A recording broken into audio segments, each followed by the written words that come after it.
And good morning, Sault Ste. Marie and Algoma. Welcome to special report for Monday, July the 13th. Yeah, we are about halfway through the month of July.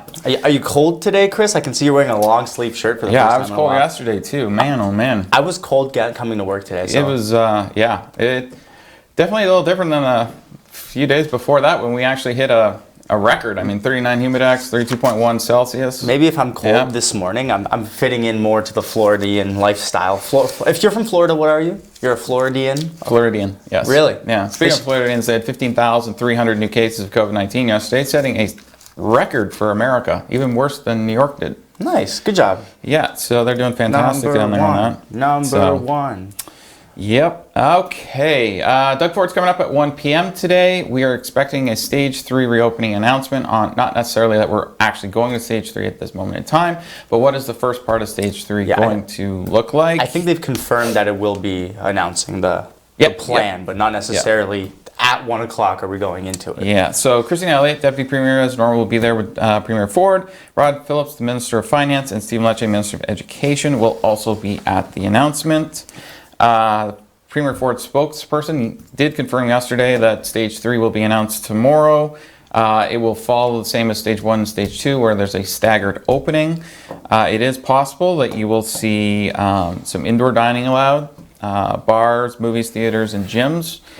You also could see reopening of casinos, amusement parks, and water parks, and certain indoor sports and practice facilities, but also social distancing would have to be maintained in those different things. So we'll see where it goes from here. I mean, for now, at least restaurants locally are allowed to take up 25% of their parking lot with seating. So at least restaurants are able to somewhat operate normally in Ontario right now. I mean, obviously they would love to have their indoor seating back, especially if it rains. But I mean, the restaurants can all fit more people inside than they can outside, even with the extra space. So we're looking forward to that. And Friday, Algoma Public Health announced that masks are going to be mandatory in the Algoma district. We have one case of COVID-19 in the entire Algoma district, and they're putting in a mask policy. Now, originally last week, Council talked about debating two big things. One was the border being closed, and the other was face masks. Most other jurisdictions, it's the City Council that does the face mask. But locally, there was a poll done. It was 50-50 split on whether or not people thought face masks should be allowed. As anyone who follows local politics knows, that a lot of these council seats are only decided by 50 to 100 votes.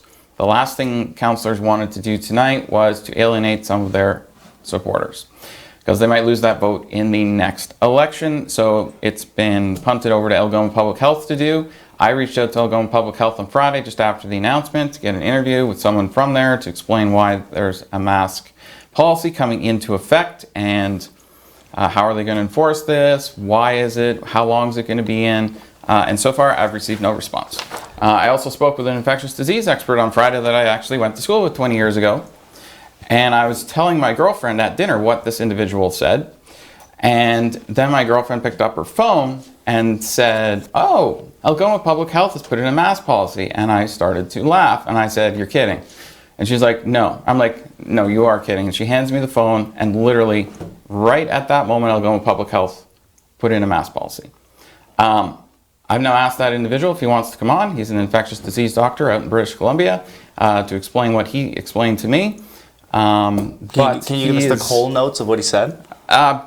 Yeah, his concern and other infectious disease experts' concerns are, if we wear masks, our bodies are constantly fighting against viruses, colds, all that stuff, right? Mm-hmm. If you put a mask on, you stop that from being spurted out of your mouth to other individuals, which means... Spurted? Yes. Or as Trudeau says, moistly. Mm-hmm. And what happens is you your body isn't then fighting against those viruses and colds and other things, so it's not building up immunity to that. Well, this is I mean, like, you're wearing it for like 5 minutes to go pick up a bag of chips and a pop. You're not wearing your mask when you go to bed. I mean, no, but you're not out in public being exposed to all these things that our bodies are used to getting exposed to. Well, no, at that point, you're in a business wearing it. You don't need to walk down the street in a mask. You just APH has went on. People do though. Yeah, it's not required, but people are still wearing right. them No, on. APH says. I saw someone biking with one on yesterday. Which, yeah, you just don't need to. That's just making it harder on yourself. Breathe and bike, but APH said in their release that it's only for times where you can't social distance. So maybe you're in a grocery store. I mean, everybody's done it now, where you do that quick little slip past somebody where you both realize you're not supposed to be there. But I don't know. I'm on the side of. I'm in the middle on this. Oh wow! You should run for council. Yeah. Well, I look at it as do what you can to help. But also, if you go online and look at any comment section, I feel like that is a very bad generalization for the city at the same time. Because if you're online making comments, you're probably loud and need your opinion agreed with. Yep. So anyways, that's going to be happening shortly with Algoma Public Health. Hopefully I can get someone to come on and do an interview about that. They are supposed to be giving a presentation at council tonight, and we will be carrying council here. So at SiouxOnline.com on TV, you'll be able to watch council tonight starting at 4:30. Some of the big things they'll be talking about tonight is they're debating to put in a rainbow crosswalk. That's going to be one of the bigger issues. They're going to be talking about the border being closed. There'll be a presentation from Algoma Public Health to the council, and maybe we'll get more information at that time. Why they are putting this mask thing in right now. But as an example, more people died of gunshots over the weekend than died from COVID-19. I don't really want to die from either. I don't want to die from either, but are we going to all start wearing bulletproof vests? I mean, I'll wear a mask when I have to in public spaces because they've asked us to do it, but I don't know. It just seems like we're moving to stage 3 as a province, and Algoma Public Health is moving to stage 1. Well, I'd rather us use these preventative measures. So, we can do it. But we can sit and laugh at places like Florida for saying, you tried to open, now you're going back. It doesn't matter. I just think about your elders, think about your parents, and think about the people in line that you're behind's parents as well. Yes. Speaking of masks, in Michigan now, you have to wear a mask outside. And you can all times? Yes. So as soon as I leave my door, you have to have a mask. Wow. Okay. Yes, and also, if you're not wearing a mask, you cannot go into a business of any kind. So, as the Governor Whitmer said, no shirts, no shoes, no mask, no service. So, over on the other side, they're now making masks even mandatory outside. APH does have a few exceptions for in Sault Ste. Marie. And medical reasons and so on. Yeah. Children under the age of 2. Anyone who has trouble breathing or is unconscious, or anyone that cannot remove the mask without help. Yes. Now you're going to see an interesting video. This is the Welland Canal. You see collisions a lot with cars or bikes and so on, but not ships. So this is an interesting one. So these two cargo vessels collided in the Welland Canal on Saturday. They had so much time to move. And this is a routine thing. This isn't routine. This is not routine, no. So they're investigating how this could have possibly happened. Yeah, that's interesting. No injuries, no environmental harm. Everybody's okay, except for the pocket of those boat owners. But they're trying to figure out how in the world this happened, because it's controlled access too, right? You have to get in on both sides with a controlled access. You can't just start going down the canal just because you want to. The new Pirates of the Caribbean looks really good. Yeah. Huh? I like the red pirate ship. It's nice what there. Black pirate ship all the way.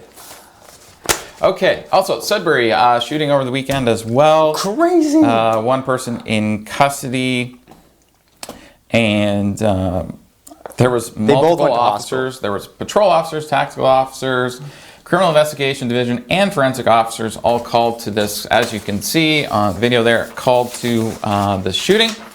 And so like half the Sudbury police force looks like they were at that shooting. So, okay, Daniel, what's weather going to be looking like this week? Good morning, Chris. Well, it's we're going to see a bit of a change. We're going to get a bit of everything this week, but that heat's coming back. Did you enjoy that weekend that was a little cooler? I noticed you got the long sleeve on, like Alex mentioned. No, but I did launder my longer sleeve shirt, so I'd have something nice to wear today. Because I've been doing the short sleeve thing for a while now, but you kind of blew that out of the water on the weekend. Yeah, well, enjoy it because it's not going to last. It's going to get very hot again. And those two ships colliding wasn't anything to do with weather from the looks of it. So, Yeah, I don't think it was fog. no, it looked pretty good on that end. And then behind me on your screen, you'll see on our live waterfront view, sponsored by wirelesscom.ca. It is nice and sunny and clear, and we're going to get a lot more of that today. And I'm going to have some more details on your 3-day forecast and your current regional temperatures when we come right back from this break. So stay tuned for more special report.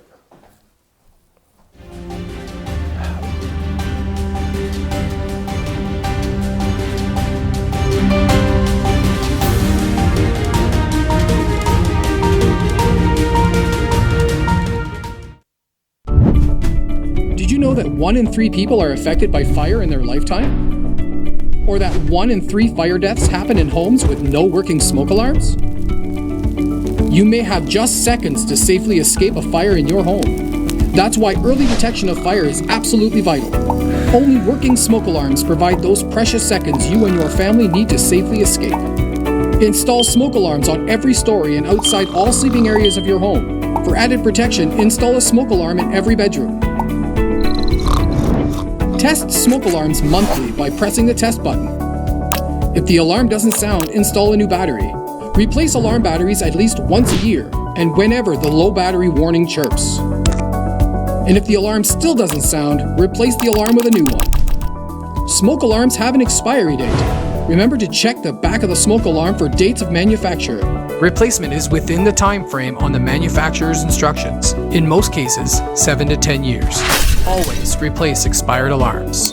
Remember, it's the law in Ontario to have working smoke alarms on every story of your home and outside all sleeping areas. Failure to comply with the Ontario Fire Code requirements could result in a fine or even jail time. So protect yourself and your loved ones by ensuring that all your smoke alarms are functional and up to code. For more fire safety information, please visit www.saultestmarie.ca/firesafe.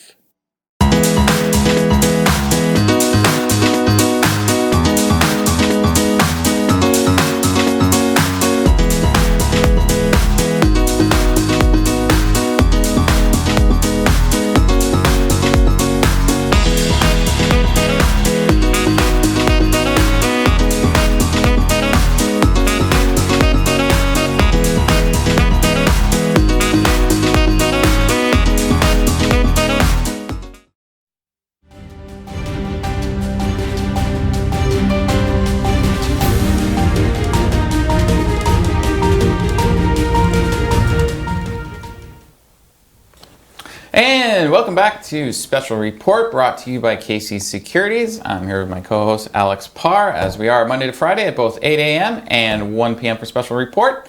And now over to Daniel for the 3-day forecast. Thank you very much, Chris and Alex. Hope everybody is having a good morning this morning. I'm going to take a quick look here at our radar and satellite. There's not much going on the sense of the radar as of yet, but we are going to start to see here over the next couple of days, we're going to get this low pressure system that's coming through, and it's going to bring us some showers for a couple days on and off. We've got some chances of showers on majority of the days this week. However, behind that low is another high pressure system, which is going to bring you a lot of heat and humidity coming at the end of the week. So stay tuned for that. We just got to get through this showery part, and then we will get into the heat again. All right, so we're going to take a look at your current temperatures for Northern Ontario currently. So in Thunder Bay, you're sitting at 15, as well as Wawa at 15 Celsius. We are here as well in the Sioux at 15. Timmins, you're at 14 degrees. You're the cool spot. Elliott Lake is at 16. And Sudbury's the hot spot this morning at 18 Celsius. So getting into today's weather, as mentioned, currently 15 degrees and sunny. And we're going to reach a high of 25 today, and it's going to stay mainly sunny majority of the day. Shouldn't be too much going on. There's a humidex factor of 28, which is only 3 degrees, so it's not what you saw last week where everything's just going to stick to you when you're walking around. It won't be as bad. Plus, we have a breeze 20 kilometers from the to the northwest and 64% humidity, and we're going to get down to a low of 16 overnight with a few clouds. Nothing much going on overnight. Getting into your 3-day, Tuesday, you're going to look at a high of 27 degrees.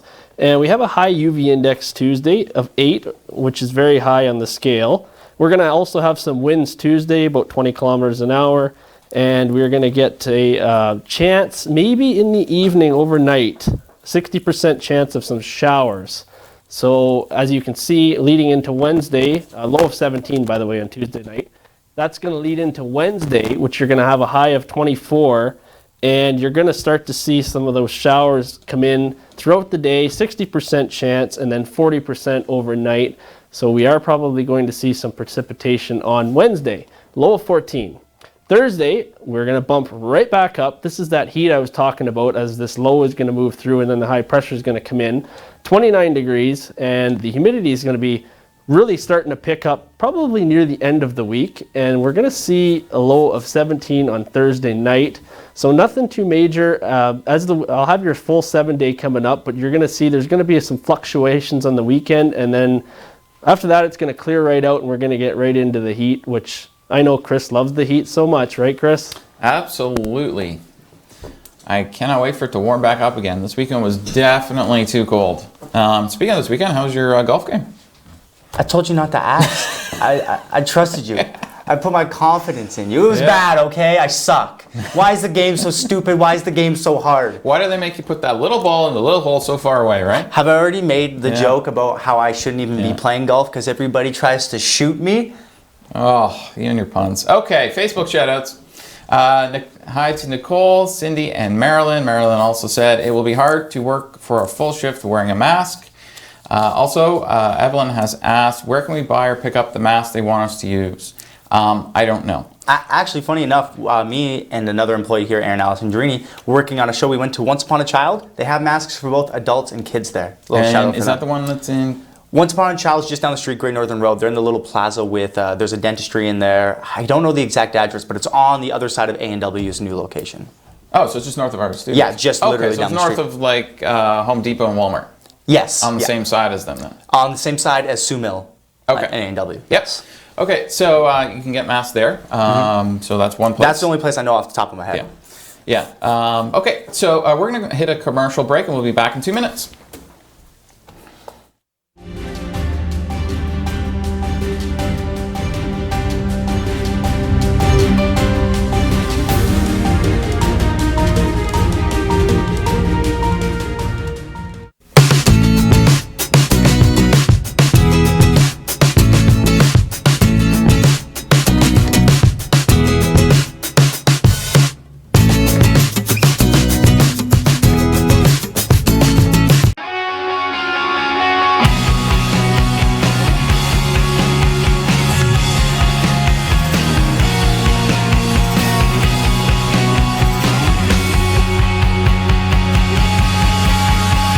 Recently, the Government of Ontario established a $100 million affordability fund to help Ontarians who don't qualify for low-income conservation programs ease the burden of their electricity bill.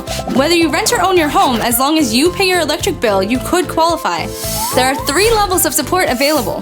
The first is a home energy kit with upgrades like smart power bars and LED light bulbs. The second includes Energy Star appliances that help keep things cool during the hot summer months. The third is for electrically heated homes so that your power bills don't break the bank during those long Canadian winters. Plus, all upgrades, including installation, are completely free of charge. Visit affordabilityfund.org or call 1-855-494-FUND to find out if you qualify.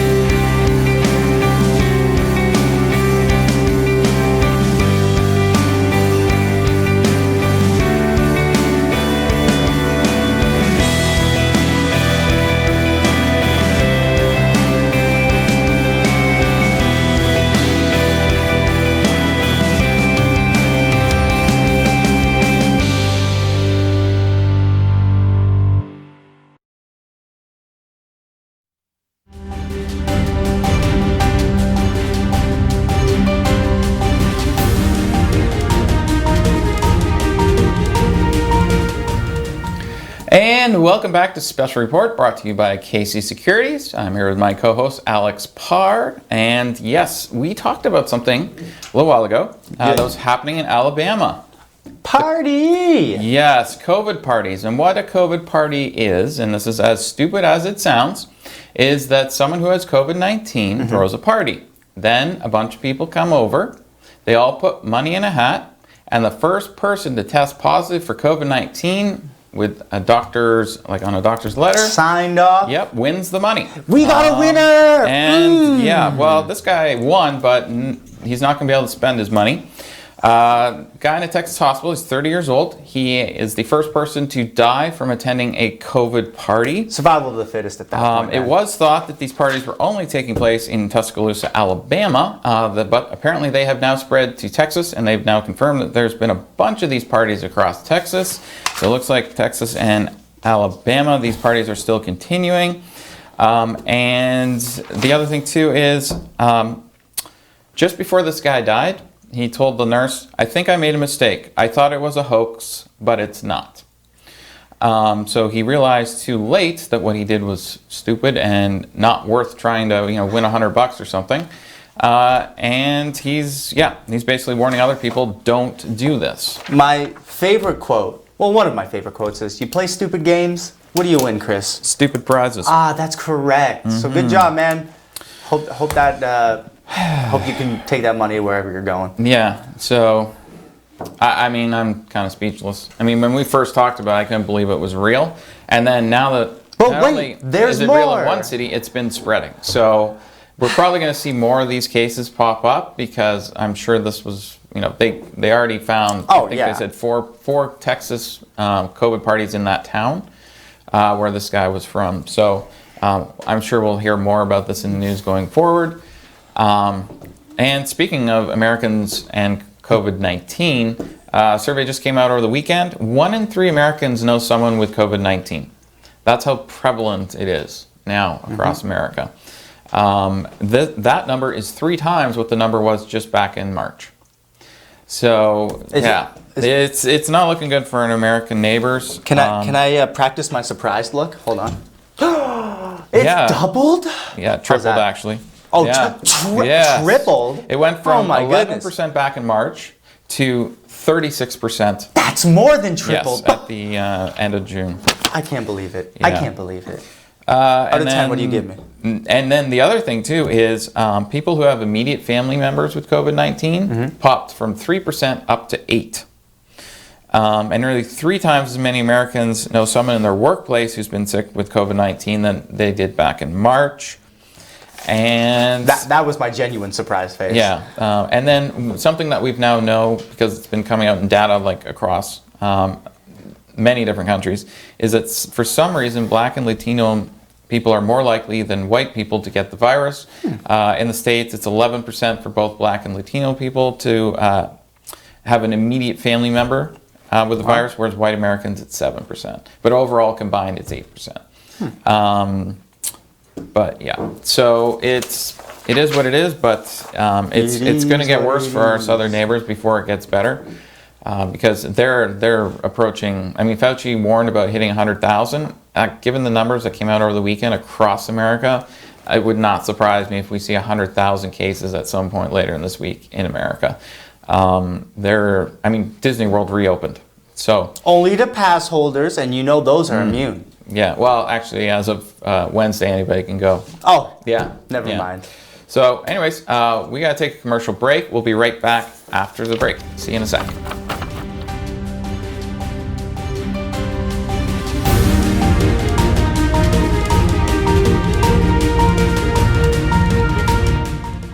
What's life without making a few mistakes down the road? A few sharp turns. And doing things for what we adore, but might regret later. A trip to Chuck's Roadhouse isn't one of them. With melt-in-your-mouth AAA steaks, buttery lobster tail, half-priced apps after 9 p.m., an ice-cold draft with all your Roadhouse favorites. Chuck's Roadhouse. Food the way it ought to be, priced the way it used to.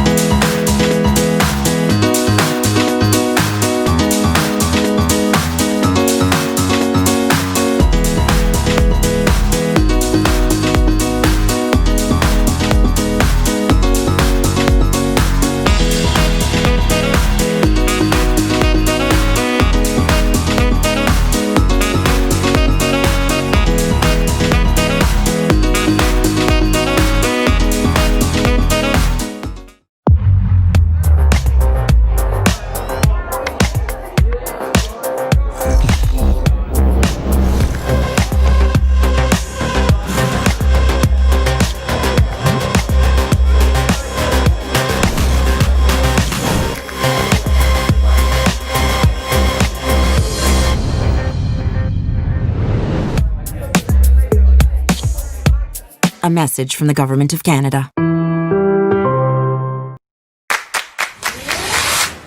In your home, lighting is just as important as style. With PowerView Motorization from Hunter Douglas, you can schedule your shades to light up the room. Create privacy, or both, automatically. No hands required. So your shades will always be in the right place at the right time in style. And it's only from Hunter Douglas.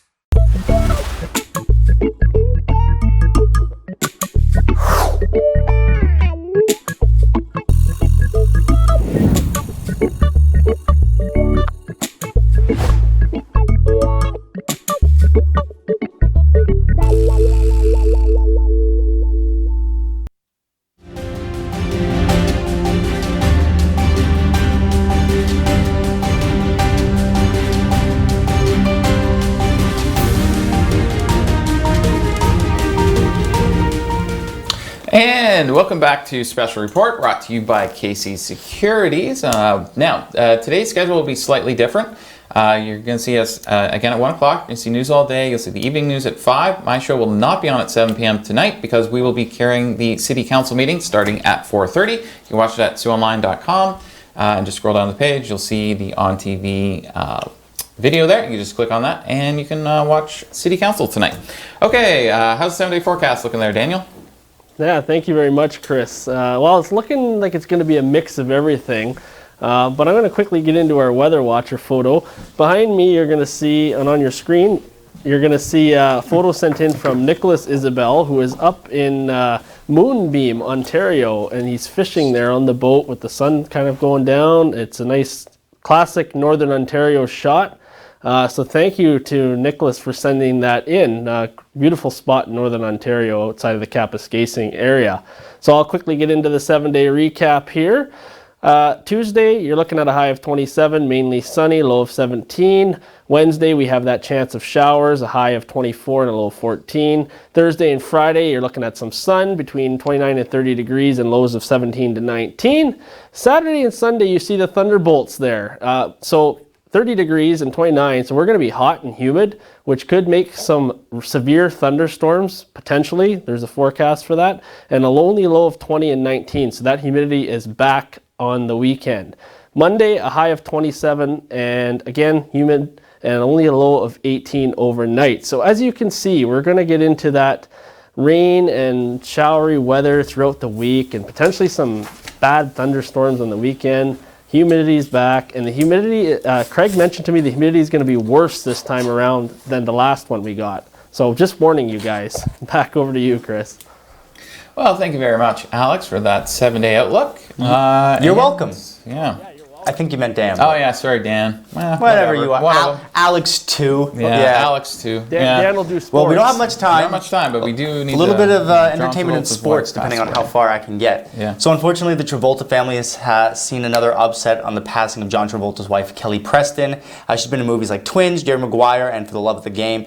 Over the last 2 years, she's been quietly fighting breast cancer and hasn't made that too public. And unfortunately, she has just passed, leaving behind her 2 children, Ella and Benjamin, as well as obviously John. Very, very unfortunate news there. Following with sports, just quickly before we head out, Max Domi of the Montreal Canadiens initially said he will not be going to play because he is high risk due to his type 1 diabetes, but he has since said the team has convinced him to look a little bit further into it and not make the decision until later today, which needs to be in at 5 p.m. Eastern. How'd I do for time? And we will see you back here at 1 p.m.